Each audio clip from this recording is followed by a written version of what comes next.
Fala pessoal, tudo bem com vocês? Vamos dando sequência então aqui ao nosso Estatuto da Criança e do Adolescente, dentro da nossa parte de Direitos Humanos, no seu conteúdo programático do concurso da Secretaria de Estado da Educação. Então, legislação importante, já vimos aí grande parte dessa legislação. Entramos agora, a partir dessa quarta aula, na parte geral do Estatuto, na parte especial, finalizamos a parte geral, vamos entrar na parte especial do Estatuto, tá? Então, já estamos lá na reta final da legislação, você que está acompanhando com a legislação nas mãos, consegue já visualizar que a gente já caminha aí para a parte final da lei e muitas coisas já foram vistas. Se você ainda não assistiu às 3 aulas anteriores, vá lá, assista, siga na ordem, uma coisa vai sendo amarrada na outra, é necessário assistir nessa ordem aí, beleza?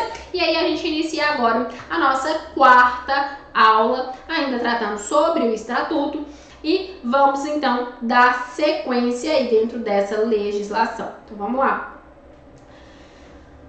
Artigo 103, falar agora sobre atos infracionais. Entramos na parte especial e já iniciamos falando sobre os atos infracionais. A legislação fala que considera-se ato infracional a conduta descrita como crime ou contravenção penal. Ou seja, tudo aquilo que é considerado crime pelo ordenamento jurídico, pela legislação, ou considerado contravenção penal, é classificado como ato infracional, desde que seja praticado por aquele que é abarcado aqui no ECA, que é o adolescente, tá? Então a gente vai ver aí sobre esses sujeitos que praticam o ato infracional, mas já a legislação deixa claro que tudo que é crime, tudo que é contravenção dentro do ordenamento jurídico, pode ser considerado ato infracional a observar quem está praticando aquela conduta, certo? Então vamos lá. O artigo 104 fala aí que são penalmente inimputáveis os menores de 18 anos, sujeito às medidas previstas nessa lei. Então, quando a gente fala de ato infracional, quem é o sujeito que pratica essa conduta? Aqueles que são considerados inimputáveis, os menores de 18 anos. Então, é menor de 18, praticou um crime ou uma contravenção penal, algo análogo a crime ou contravenção penal, está praticando um ato infracional segundo a legislação, certo? Parágrafo único aí, ainda fala pra gente que para efeitos do ECA, para efeitos desta lei, deve ser considerada a idade do adolescente, a data do fato. Então, para verificar se ele cometeu crime ou se ele cometeu contravenção penal, então nós vamos observar a data que ele praticou aquele fato ali. Imagine só que só descobriram que foi praticado o crime muito tempo depois. E aí ele já está maior de idade, já tem lá seus 20 e tantos anos. Mas a época do crime ele tinha lá 16. Então, ele praticou crime? Não, praticou ato infracional, porque a época do fato ele era adolescente, tá? Então, o parágrafo único vem para deixar claro que observar da idade da época do fato, beleza? Então, dando sequência aí, vamos lá. Dentro do nosso estatuto, nós temos ainda que o ato infracional praticado por criança corresponde às medidas previstas no 101. Então, lembrando lá do artigo 2º da legislação, onde fala pra gente quem é criança, quem é adolescente, vamos lembrar? Quem é criança segundo o ECA? Vai ser, passei sem querer. Quem é criança segundo o ECA? É aquele que tem 11 anos incompletos, 12 incompletos, né? Então, a criança antes de completar os 12 anos de idade. Até 11 anos, 11 meses, o menor de 12 anos é considerado criança. Então, se o indivíduo com menos de 12 anos de idade pratica um ato infracional, uma situação análoga a crime, a contravenção penal, praticou um ato infracional, o que é que vai acontecer com ela? As medidas previstas no artigo 101. O que é que pode ser aplicado para ela? Tudo aquilo que está previsto lá no artigo 101. Então, vamos lá ao artigo 101. Verificado qualquer das hipóteses previstas no artigo 98, a autoridade competente poderá determinar, dentre outras, as seguintes medidas. Então, as medidas aplicáveis aos menores de 12 anos. Quais são elas? Encaminhamento aos pais ou responsável mediante termo de responsabilidade. joga a batata quente no colo do pai ou do responsável. Outra medida, orientação, apoio e acompanhamento temporários. Matrícula e frequência obrigatórias em estabelecimento oficial do ensino fundamental. Então, tem menos de 12 anos, joga lá no ensino fundamental, né? Da idade compatível. Quarto, inclusão em serviços ou programas oficiais ou comunitários de proteção, apoio e promoção da família, da criança e do adolescente. Requisição de tratamento médico, psicológico, psiquiátrico em regime hospitalar ou ambulatorial. Inclusão em programa oficial comunitário de auxílio, orientação, tratamento a alcoólatras ou toxicomânicos. No caso, né, se for necessário, se verificar ali a necessidade, a situação de vício em álcool ou algum tipo de tóxico, então vincula aí a esses tipos de programa. Possibilidade também de acolhimento institucional, então tem os órgãos, as instituições públicas para fazer esse acolhimento dessa criança, então faz aí, é uma possibilidade, é uma medida aplicável. Inclusão em programas de acolhimento familiar, que é aquela situação da família substituta que nós vimos aí nos artigos anteriores, nas aulas anteriores. E por fim, colocação em família substituta, né? Esses dois aqui estão vinculados. Acolhimento familiar, família substituta, tudo está vinculado àquela família que a criança é destinada. Tira da família natural, biológica, digamos assim, e destina ele a outro seio familiar. Observe que as medidas que estão aqui elencadas no 101 são medidas mais brandas. É algo no sentido de mais acolhimento, mais tratamento, mais ensino, ajudar, tratar, acolher, melhorar, de alguma forma consertar aquilo ali. A gente não vê aqui medidas fortes, duras, como a gente vai ver em algumas medidas que nós vamos ver mais pra frente. Mas aqui nós estamos falando de criança menor de 12 anos. Criança menor de 12 anos não, né? Indivíduos menores de 12 anos, criança. Então, uma criança praticou um ato infracional, medidas aplicáveis estão lá no 101, certo?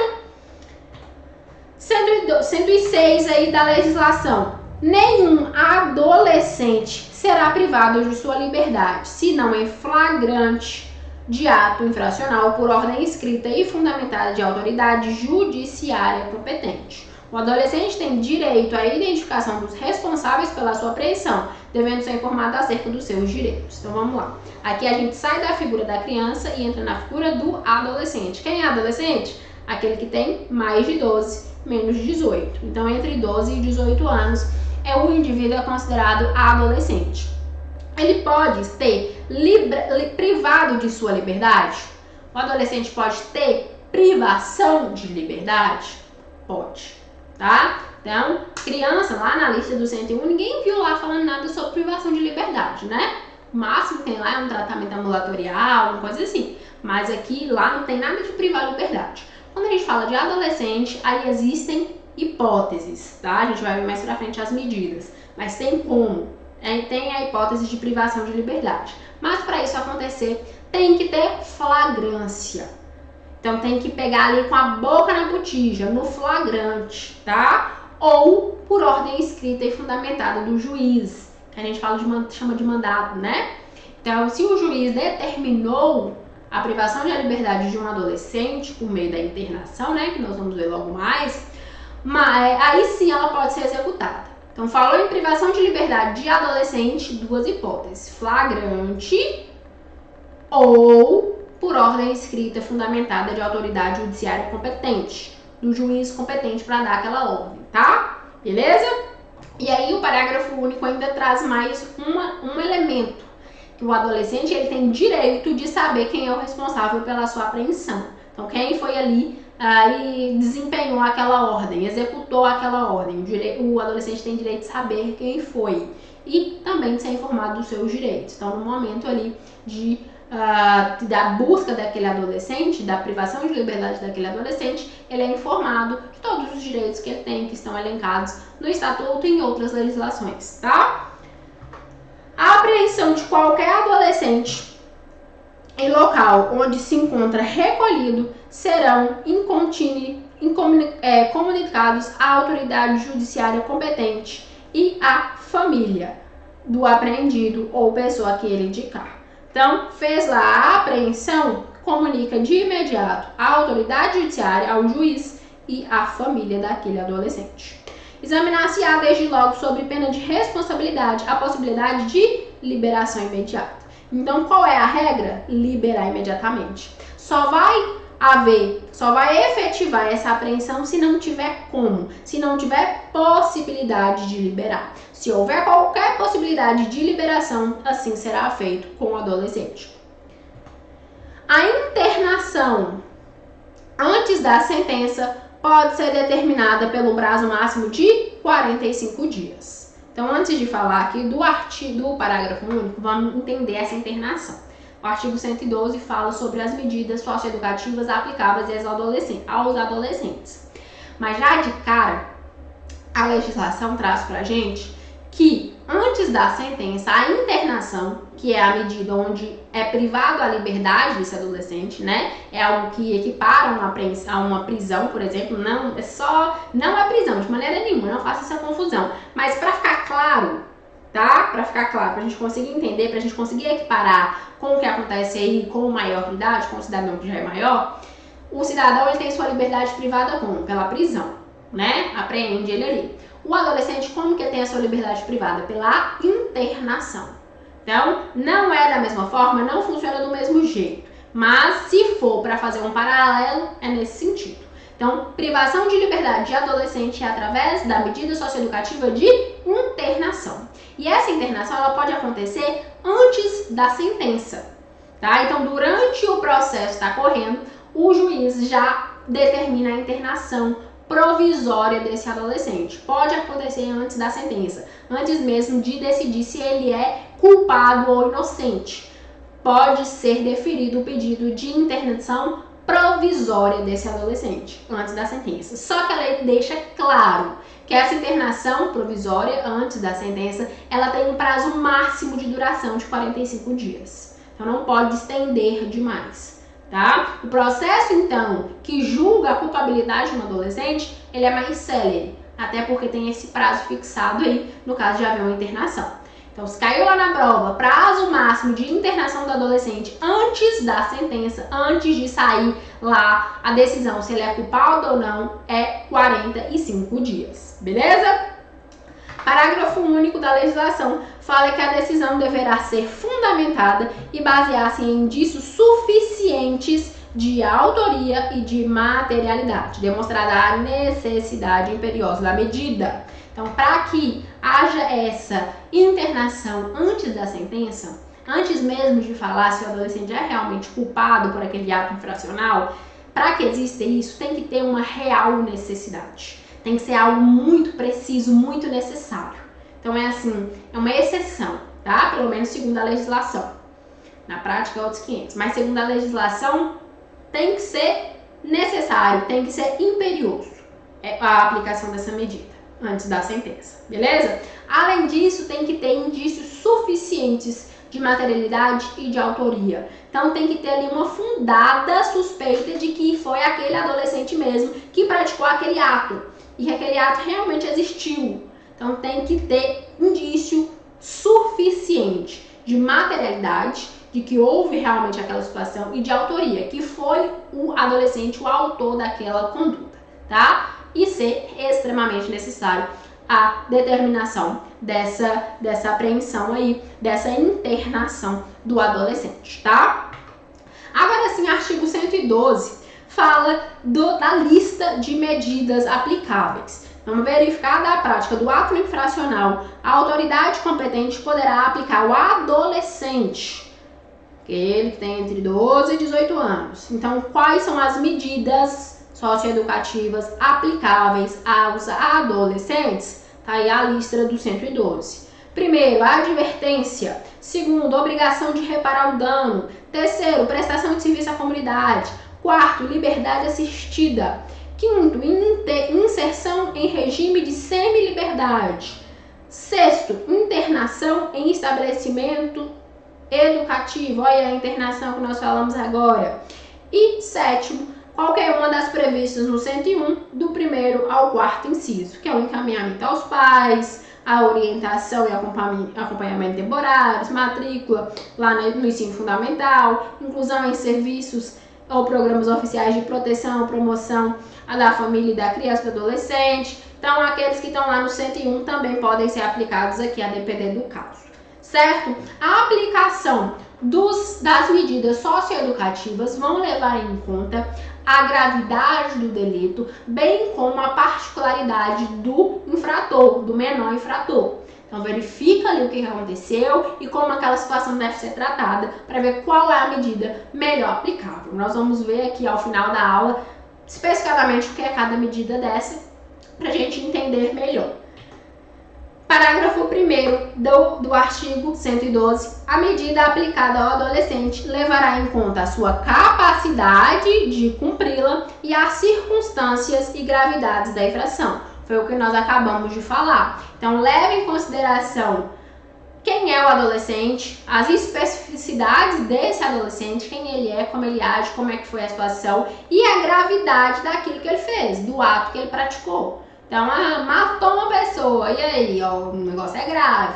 E aí, qual medida melhor aplicável? É um adolescente problemático, já se envolveu em outros problemas antes. Vamos aplicar a internação, né? Que é a medida mais gravosa, mais incidente, podemos dizer. Então, uma situação menor, uma lesão ali brigando no colega, não sei o quê. Aí pode ser uma outra medida, uma advertência, a depender do caso, uma semi-liberdade, se for um adolescente mais reincidente, enfim.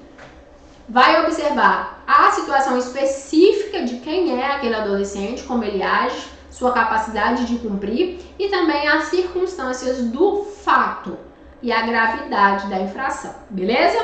Parágrafo 2º. Em hipótese alguma ou sob pretexto algum, será admitida a prestação de trabalho forçado. Então, se não pode forçar trabalho nem para o adulto, nem para o maior, imagine para a criança, para adolescente, né? De maneira nenhuma será admitido aí o trabalho forçado. Os adolescentes portadores de doença ou deficiência mental receberão tratamento individual e especializado em local adequado. Então, está falando de adolescente que tem especificadamente problemas vinculados a doenças, deficiências mentais. Aí nós temos de falar de um tratamento especializado, individual, em um local adequado para tal. Artigo 114. A imposição das medidas previstas no inciso 2 e 6, do 112 pressupõe a existência de provas suficientes de autoria e materialidade da infração. Então, vamos voltar lá na 112. Qual é o 2? Obrigação de reparar o dano. Qual é o 6? A internação, que é o mais gravoso, né? Nesses dois casos, tem que ter prova. Aí a gente deixa de falar em indício e passa a falar em prova. Então, tem que ter prova suficiente de autoria e materialidade. Tem que ter um mínimo ali de comprovação de que o fato existiu na prática e de que foi aquele adolescente que o praticou. Materialidade e autoria. Ressalvadas as hipóteses de remissão do artigo 127, que nós vamos ver a seguir. Parágrafo único. A advertência pode ser aplicada sempre que houver prova de materialidade e indício suficiente de autoria. Então, quando falar da medida de advertência, aí, bastando ter a prova que o fato existiu, da materialidade, basta que tenha indícios da autoria, só ali um mínimo de suspeita de autoria e a advertência já pode ser aplicada, tá? Por quê? Porque é uma medida mais branda, né? Advertência é uma admoestação verbal, é algo mais brando, então, tendo apenas indícios de autoria, ela já pode ser aplicada. Remissão, que a gente viu aí falando no artigo anterior, o que é a remissão? Remissão, como o próprio nome fala, é um tipo de perdão, né? E como é que funciona aí aplicado ao adolescente, ao ato infracional? O artigo 126 fala que antes de iniciado o procedimento judicial para apuração do ato infracional, o representante do Ministério Público, do MP, poderá conceder remissão como forma de exclusão do processo, atendendo às circunstâncias e consequências do fato e o contexto social, bem como a personalidade do agente, sua maior ou menor participação no ato infracional. Então, antes de iniciar o processo, o procedimento o procedimento judicial, o Ministério Público já pode conceder essa remissão. Se isso acontecer, exclui o processo, não vai ter mais processo nenhum. Concedeu remissão, que é uma espécie de perdão, né? Exclui o processo, certo? E aí a concessão dessa remissão e a exclusão do processo vai observar as circunstâncias do fato, as consequências do fato, o contexto social, a personalidade do adolescente, sua participação no ato, tudo isso é observado para a concessão da remissão e a exclusão do processo. Parágrafo único. Iniciado o procedimento, a concessão de remissão pela autoria judiciária importará em suspensão ou extinção do processo. Ou seja, antes de iniciar o processo, exclui. Depois de iniciado, já iniciou o processo. Então, depois de iniciado, suspende ou extingue, tá? Então, muda de figura. Imagine que ainda não tinha processo, então exclui ali o que tinha. Não vai ter. Se já estava iniciado, tem-se então a suspensão ou a extinção. Correto? Algo mais aí processual, mas que pode cair de certa forma na prova e gerar alguma confusão. Então, tenham aí bem claros o artigo 26. Artigo 27. A remissão não implica necessariamente o reconhecimento ou comprovação da responsabilidade, nem prevalece para efeito de antecedentes, podendo incluir eventualmente a aplicação de qualquer das medidas previstas em lei, exceto a colocação em regime de semi-liberdade e internação.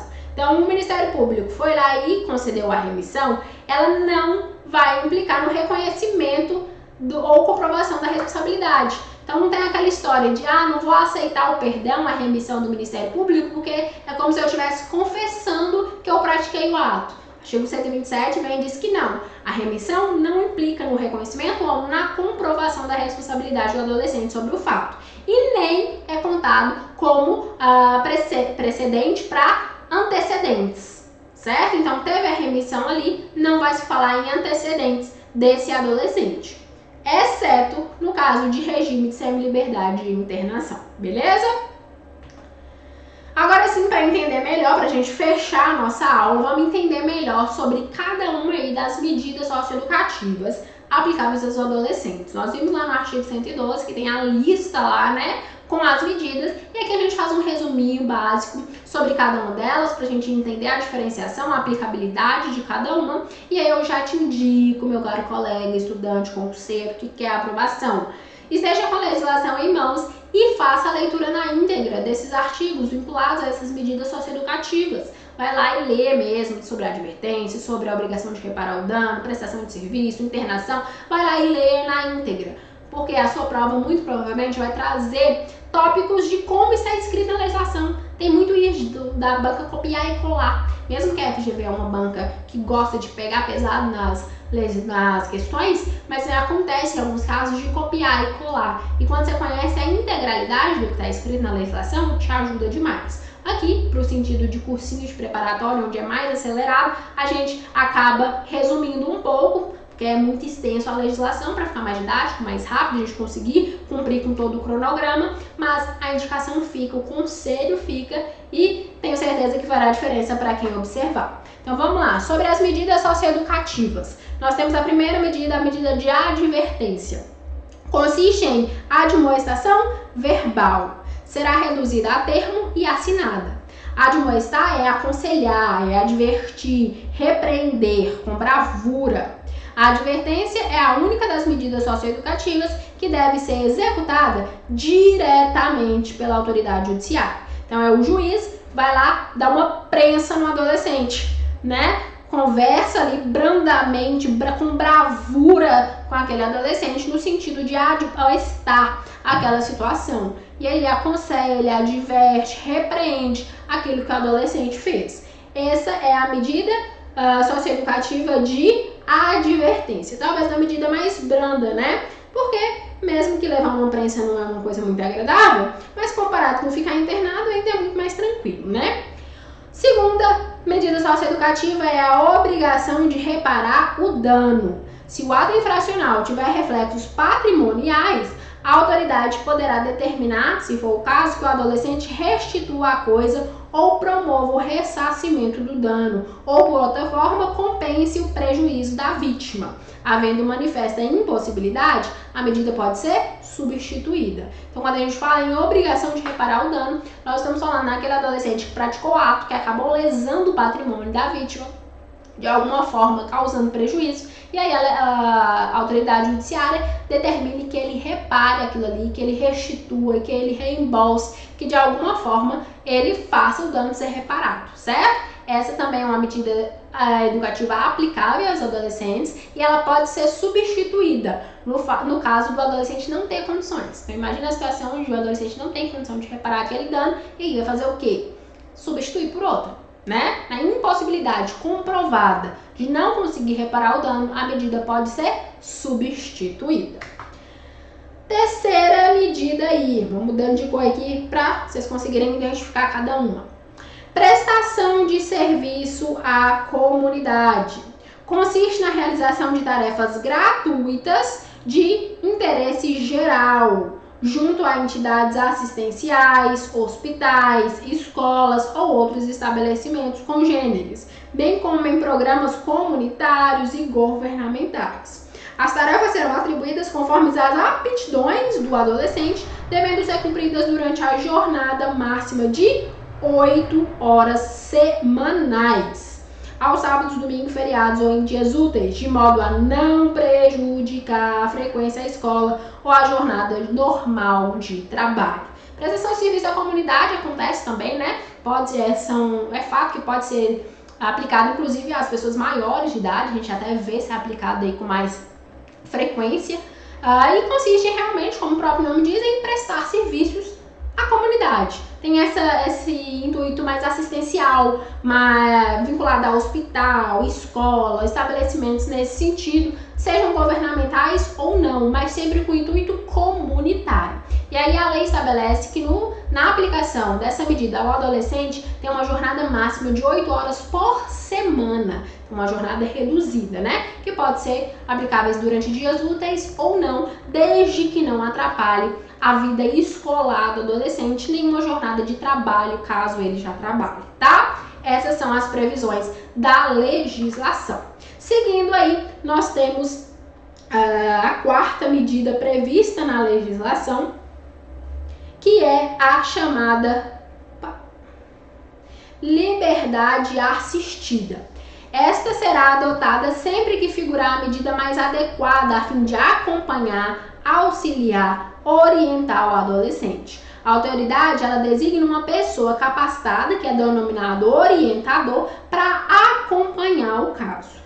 Não se trata de uma mera liberdade vigiada, mas sim de uma intervenção efetiva e positiva na vida do adolescente, e se necessário em sua dinâmica familiar, por intermédio de uma pessoa capacitada para acompanhar a execução. Será fixada no prazo mínimo de 6 meses, então aqui nós temos um prazo mínimo de 6 meses, podendo a qualquer tempo ser prorrogada, revogada ou substituída por outra medida, desde que ouvido o orientador, o Ministério Público e o defensor.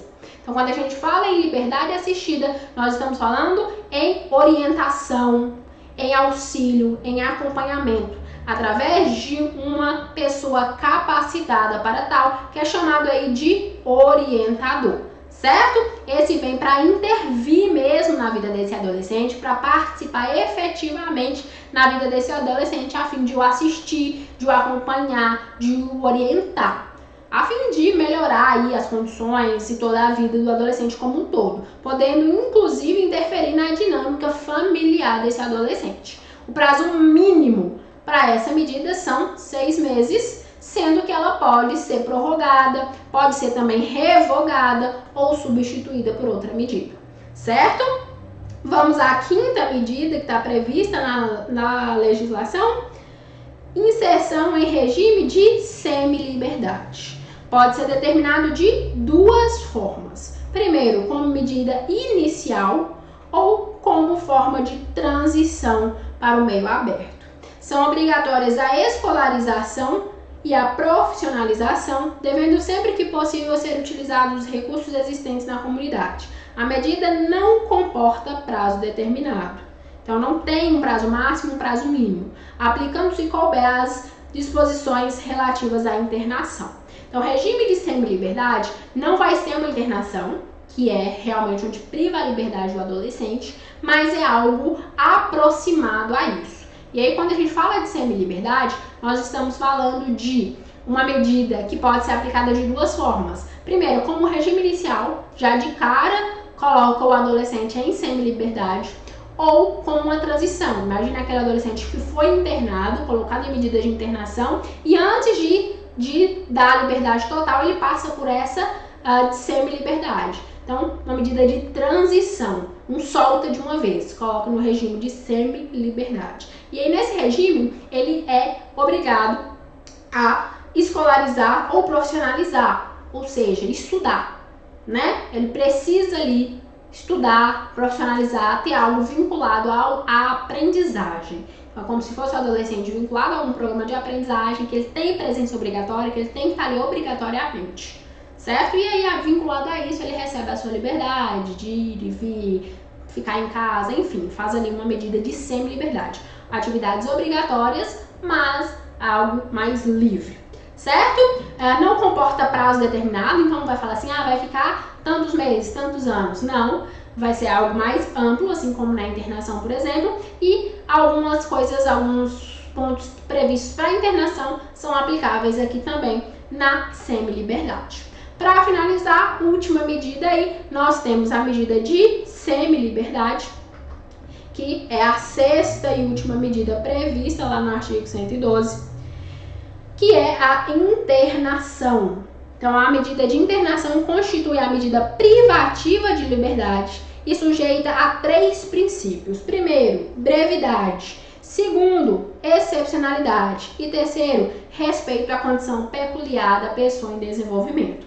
Então, sempre que a gente fala em internação, nós estamos falando de algo que é breve, é excepcional e tem que observar aí a capacidade do adolescente, a sua condição peculiar de pessoa em desenvolvimento, saber que tá falando ali é de adolescente, não é de adulto, tá? Então, nesse sentido, tem que ser observado. Ainda sobre a internação, a medida não comporta o prazo determinado. Opa, vou botar minha canetinha aqui.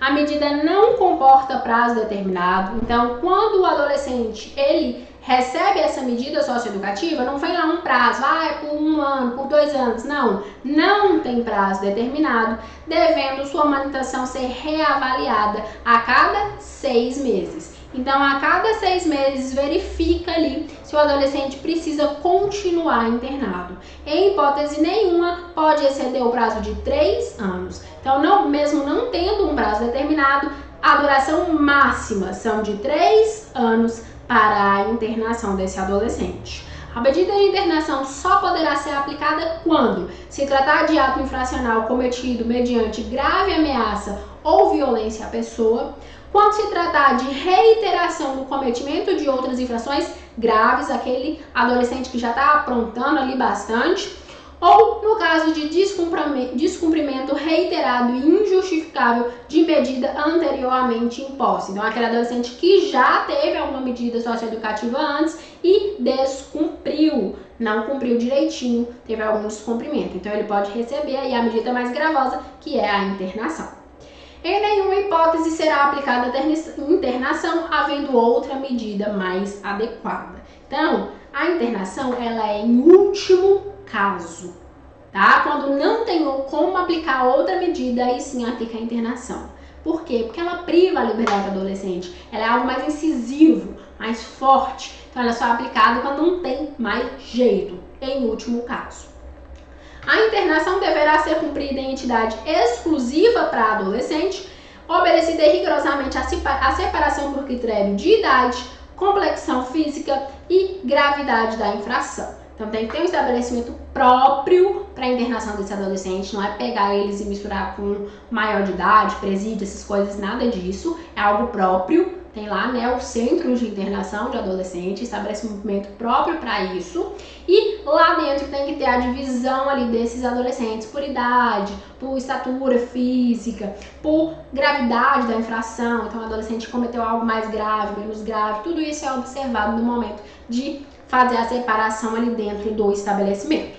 Ainda sobre o adolescente, a qual é aplicado as medidas de privação de liberdade no caso da internação. Nós temos que o estatuto prevê que eles são colocados direitos. Que direitos são esses? Tá lá no estatuto. Primeiro, entrevistar-se pessoalmente com o representante do Ministério Público, do MP, tem direito de conversar lá, de entrevistar-se com o Ministério Público.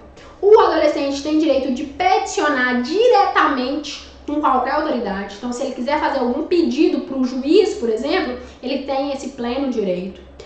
Também tem o direito de avistar-se reservadamente com seu defensor, com seu advogado, com seu defensor público, alguém que o represente, tem direito de ter essa conversa reservada. Também tem o direito de ser informado de sua situação processual sempre que solicitado. Então ele quer saber em que passo que está o processo dele ali, tem o direito de ser informado, basta que solicite essa informação. Tem direito de ser tratado com respeito e dignidade. Também de permanecer internado na mesma localidade ou o mais próximo possível do seu domicílio. Então, o adolescente que reside na cidade X, ele tem o direito de ser internado ali. Mas se não tiver estabelecimento, aí na cidade mais próxima possível do seu domicílio, do domicílio dos seus pais, do seu responsável. Também tem o direito de receber visitas pelo menos uma vez por semana, ao menos semanalmente. Tem o direito de corresponder-se com seus familiares e amigos. Ter acesso a objetos necessários à sua higiene e seu asseio. Também de habitar alojamento em condições adequadas de higiene e salubridade. Então, o local lá onde ele vai permanecer, onde ele vai estar alojado, tem que estar habitável, tem que ser algo que obedeça às regras de higiene e de salubridade. E, por fim, tem o direito de receber escolarização e profissionalização. Então, enquanto o adolescente está ali internado, ele tem o direito de estudar, de receber curso profissionalizante, de receber essa escolarização, essa profissionalização. Correto? Esses são os direitos elencados aí no ECA. Temos também a realização de atividades culturais, esportivas e de lazer, além de acesso a meios de comunicação social, assistência religiosa, então os cultos religiosos ali, ele tem esse direito, seja qual for a sua crença. Tem o direito de manter sobre sua posse seus objetos pessoais e dispor de lugar seguro para guardar esses objetos. Então, roupas, sapatos, objetos pessoais ali daquele adolescente. E direito também em receber a sua desinternação, os documentos pessoais indispensáveis à vida em sociedade. Então, chegou lá no final da internação, finalizou, desinternou, ele recebe ali os seus documentos pessoais que são indispensáveis para ele viver, né? RG, CPF, tudo quanto for indispensável aí à vida em sociedade, certo? Assim a gente finaliza essa quarta aula aqui sobre o ECA, já caminhando aí para a reta final da legislação. Talvez um dos pontos mais importantes dentro da legislação é essa parte dos atos infracionais, né? Pelo menos aí o mais falado e bem cobrado nas provas, onde o ECA é aplicável. E aí a gente faz algumas questões rapidamente para fechar aqui a nossa aula com chave de ouro. Sempre questões aí da FGV, da sua banca, para a gente já acostumar aí com a forma de cobrança. Vamos lá. Anderson, adolescente de 15 anos, pratica suposto ato infracional análogo ao crime de furto.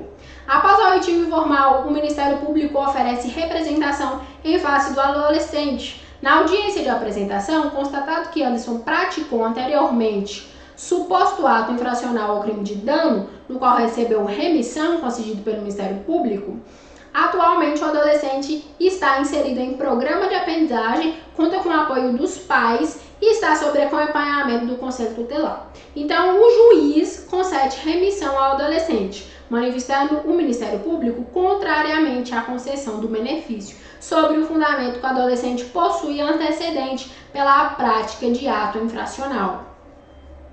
Considerando o ECA, é possível afirmar. Então vamos lá, vamos traduzir o que está escrito aqui. Anderson, 15 anos de idade, adolescente, né? Praticou ato infracional análogo ao crime de furto.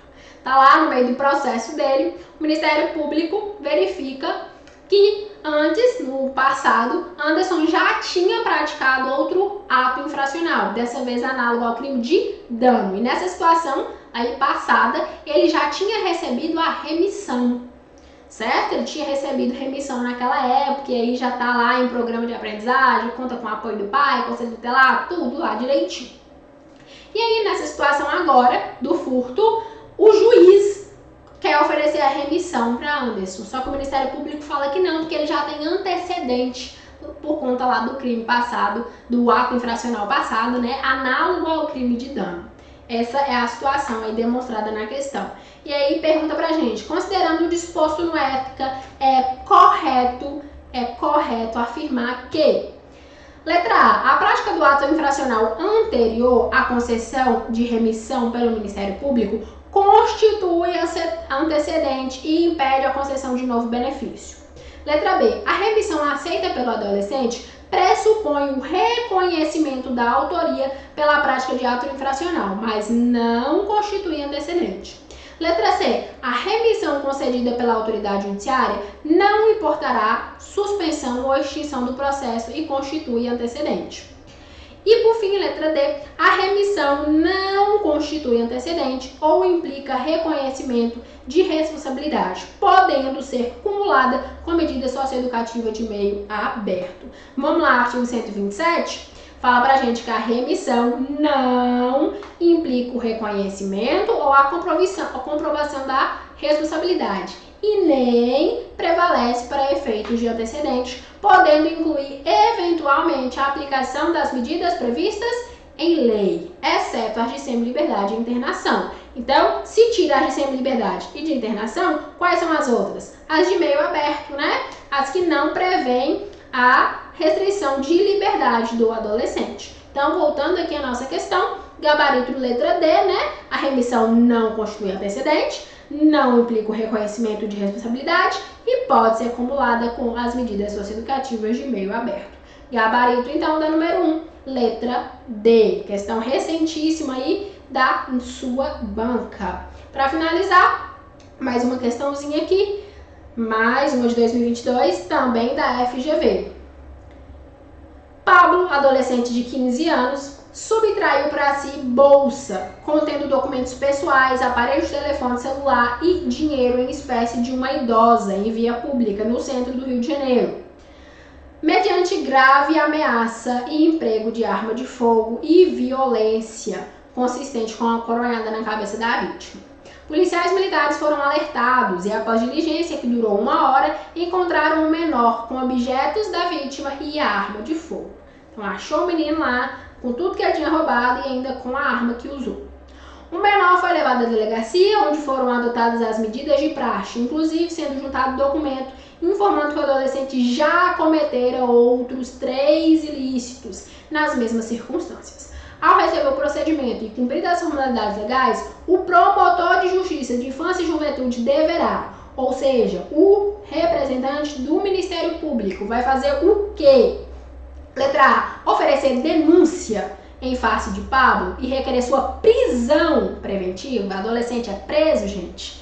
Adolescente tem denúncia. Vocês viram alguma coisa aqui na lei falando de denúncia?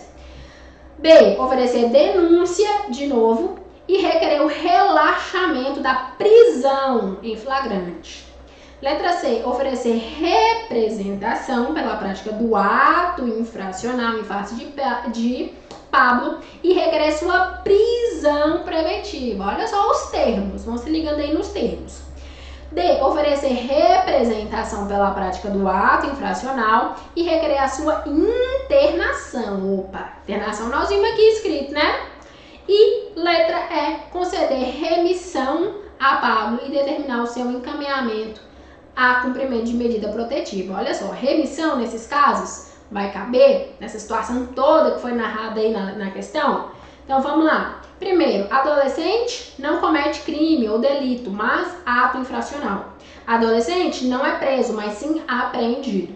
Adolescente não cumpre pena, mas medida educativa. Ministério Público, quando tratam de adolescente, não oferece denúncia, mas sim representação. Então, voltando aqui à nossa questão, o Ministério Público ele vai oferecer uma representação em face do ato infracional e requerer o quê? Uma medida, né? Qual a medida? A internação, porque teve violência, porque verificou todos os requisitos lá que autorizam a internação do adolescente. Então, letra D, nosso gabarito aqui na questão de altíssimo nível. Aquelas que a gente gosta de resolver, que é boa, que afia a gente mesmo, deixa a gente 100% preparado para a prova. Assim, finalizo mais essa aula aqui, nossa quarta aula tratando do ECA, e eu te espero nas próximas.